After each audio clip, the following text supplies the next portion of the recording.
St. Michael's Academy welcome you, my dear students, in the e-learning classes of St. Michael's Academy. Today I am going to start a new topic. That is, it is really a new topic for you because still now you have not studied this one. This is the arithmetic progression (AP).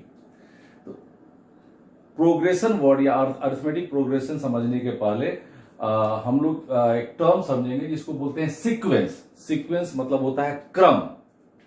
तो sequence का मतलब होता है कि certain numbers, if some numbers arrange in a definite order according to definite rule, मतलब संख्याओं का एक समूह जो एक निश्चित नियम के अंतर्गत हो और उस नियम को वो फॉलो करे, उसको सीक्वेंस कहते हैं. एक बार और मैं रिपीट करूंगा बच्चों. सीक्वेंस का अर्थ क्या हो गया कि some numbers which are which are in order and which follow certain rule. तो सीक्वेंस में दो बातों का रहना जरूरी है कि वो जो नंबर होंगे वो एक ऑर्डर में होंगे, असेंडिंग ऑर्डर या डिसेंडिंग ऑर्डर, और एक रूल को फॉलो करेंगे. तो ये दोनों बातें अगर किसी संख्याओं के समूह में, in certain group of numbers, it follows that the numbers are in order and it follows certain rules, then we can say that it is the sequence of a number.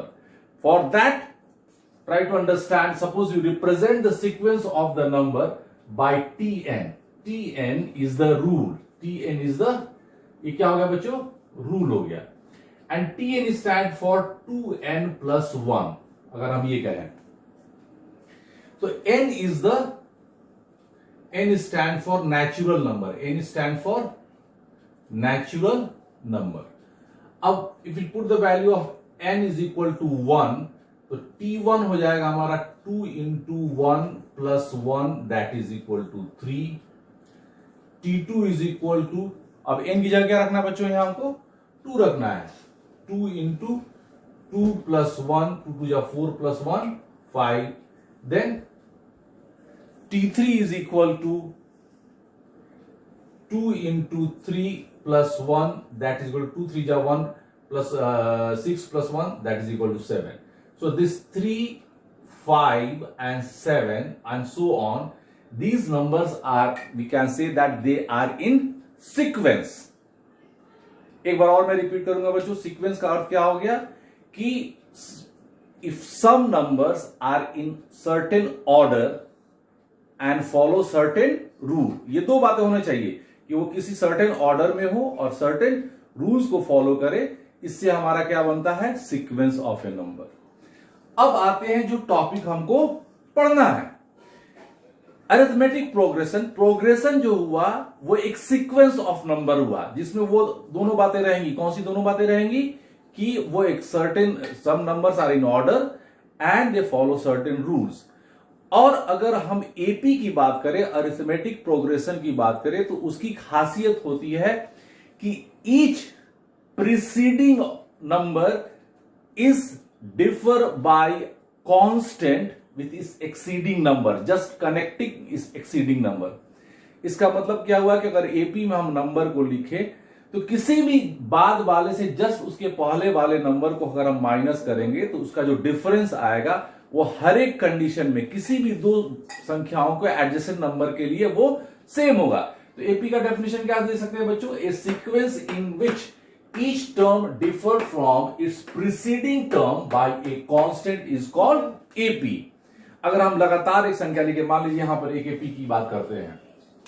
चलिए एक एपी ले लिया हम, even number का AP ले लिए, 2 4 6 8 10. इसमें अगर हम किसी भी बाद वाले से 4 minus 2 is equal to 2, 6 minus 4 is equal to 2, 8 minus 6 is equal to 2, 10 minus 8 is equal to 2.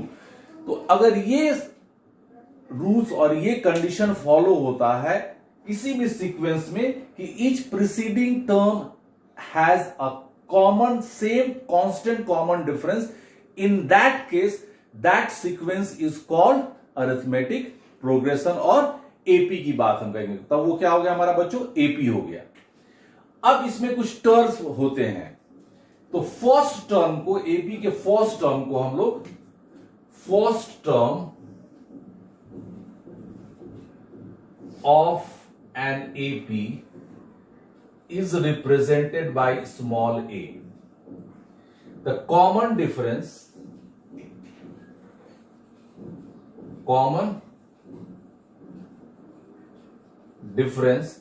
इसको हम D कहेंगे या केवल डिफरेंस कहेंगे। कॉमन डिफरेंस को हम D से रिप्रेजेंट करेंगे। nth टर्म रहेगा, जैसे मान लीजिए nth टर्म, इसमें अगर हम थर्ड टर्म की बात करें, थर्ड टर्म क्या हो गया हमारा 6 हो गया था। nth टर्म को हम an से रिप्रेजेंट करेंगे। और एक और टर्म हम यूज करेंगे sum of n term. Sum of n term ये इसके बाद वाले टॉपिक में आता है, जिसको हम लोग Sn कहते हैं। तो ये 4 टर्म्स होते हैं बच्चों। और एक और होता है इसका फर्स्ट, सेकेंड, थर्ड और fourth. Number of terms, number of terms को हम रिप्रेजेंट करते हैं n वर्ड से। तो ये 5 नोटेशन मैं यूज करूंगा। अभी आपको एक फार्मूला मैं अभी प्रूव करूंगा। फिर से मैं रिपीट कर दे रहा हूं बच्चों कि first term of an AP is represented by m, a common difference is represented by d। nth term, जैसे इस एपी में अगर थर्ड टर्म की बात करें तो 6 हो गया, तो a3 कितना हो जाएगा हमारा, या nth टर्म को किससे रिप्रेजेंट करेंगे, an से। नंबर ऑफ टर्म को किससे रिप्रेजेंट करेंगे, हम n से रिप्रेजेंट करेंगे। और सम ऑफ n टर्म जो इसके बाद वाले आप टॉपिक में आएगा उसको Sn कहते हैं। तो क्या आप तैयार हैं? चलिए आज का जो हमारा टॉपिक है, या आज जो हम लोग अब मैं आपसे डिस्कस करूंगा about the nth term. nth term को हम कैसे फाइंड आउट करते हैं, उस फार्मूला को हम लोग डिराइव करेंगे। चलिए मैं इस बोर्ड को मैं रब कर दे रहा हूं यहां से। तो इस वीडियो के पहले भाग में हमने क्या सीखा बच्चों, बेसिक कॉन्सेप्ट सीखा एपी। तो एपी को समझने के लिए हमने उसके बेसिक कॉन्सेप्ट सीक्वेंस को लिया। तो सीक्वेंस मतलब क्या हुआ, some number which are in order and follow certain rules. ये 2 बातें जिसमें होंगी उसको क्या कहेंगे, सीक्वेंस कहेंगे। और इन्हीं बातों में जब एक तीसरा टर्म जुड़ जाता है, AP is a sequence of number in which each preceding term has a constant common difference. In that condition, that sequence is known as AP. अब उस AP के n टर्म को कैसे हम लोग रिप्रेजेंट करेंगे, चलिए। तो इसको समझने के लिए पहले हम यहां पर आपको एक छोटा सा एग्जांपल लेते हैं एपी का। एपी एक ले लिया हम 1, 3, 5, 7, 9 और 11। चलिए, इसमें ए क्या हो गया बच्चों, ए हमारा 1 हो गया। बी क्या हो गया हमारा 3 माइनस 1 या 5 minus 3 that is equal to 2। और नंबर ऑफ टर्म इसमें कितने हुए, 1 2 3 4 5 6 हुए। तो फर्स्ट टर्म को अगर हम रिप्रेजेंट करते हैं इस एपी में, a1 को रिप्रेजेंट करते हैं a1 कितना है हमारा बच्चों, 1 है। a1 कितना है हमारा बच्चों, 1 है। इसके लिए एक और टर्म देखेंगे। मान लीजिए a1 हमारा हो गया, हमारा 1 हो गया, तो a2 क्या होगा हमारा 1 प्लस 2, और ये 2 क्या है हमारा, 2 इज द d। अब चलिए इसी पर बात करेंगे। अब हमारा a2 क्या हो गया, a2 इज इक्वल टू 3। अब 3 को कैसे रिप्रेजेंट किए हमने बच्चों, 1 प्लस 2। फिर a3 क्या हो गया हमारा बच्चों, a3 हो गया हमारा 5 इज इक्वल टू 1 प्लस, अब यहां पर हम 4 लिख सकते हैं, लेकिन इसको 1 प्लस हम लोग क्या लिखेंगे, 2 इंटू 2। a4 हमारा क्या है, a4 इज इक्वल टू 7 को कैसे लिख सकते हैं, 1 प्लस 2 इंटू 3 2 जा 6 प्लस 1 7। a5 को हम लोग क्या लिख सकते हैं, a5 हमारा 9 है, इसको क्या लिख सकते हैं, 1 प्लस 2 इंटू 4। और a6 जो हमारा टर्म है इस दिए गए एपी में 11 है, 11 को हम लोग कैसे लिख सकते हैं, 1 प्लस 2 इंटू 5। अब चलिए, ये जो मैंने तरीका अपनाया है इस पर मैं आपसे डिस्कस करना चाहता हूं। ये ए जो है हमारा ए को किससे रिप्रेजेंट किया गया है हमारा? ए क्या है हमारा? फर्स्ट टर्म है। ए क्या है हमारा? फर्स्ट टर्म है। ए को हम लिख सकते हैं, 1 को हम लोग लिख सकते हैं ए प्लस, अब ये जो 2 है हमारा, देखो बच्चों हर एक में 2 आया है, इस 2 को हम लोग कैसे लिख सकते हैं? 2 हमारा क्या है बच्चों? 2 है हमारा कॉमन डिफरेंस, क्योंकि 3 minus 1 is equal to 2, 5 minus 3 is equal to 2, 7 minus 5 is equal to 2, 9 minus 7 is equal to 2 और 11 minus 9 is equal to 2, which means each preceding term has a common difference and that common difference is 2. अब इसकी बात करें इस condition में, तो 2 हो गया हमारा D, 2 हो गया हमारा D।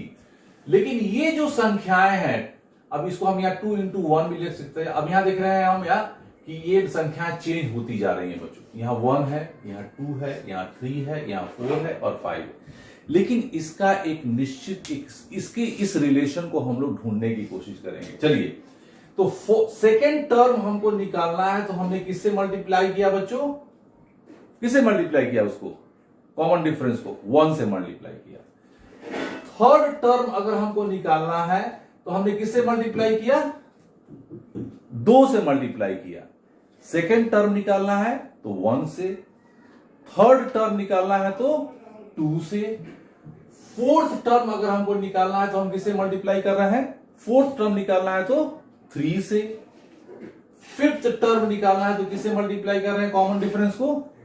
फिफ्थ टर्म निकालना है तो 4 से, और सिक्स टर्म निकाल रहे हैं तो किससे मल्टीप्लाई कर रहे हैं? 5 से।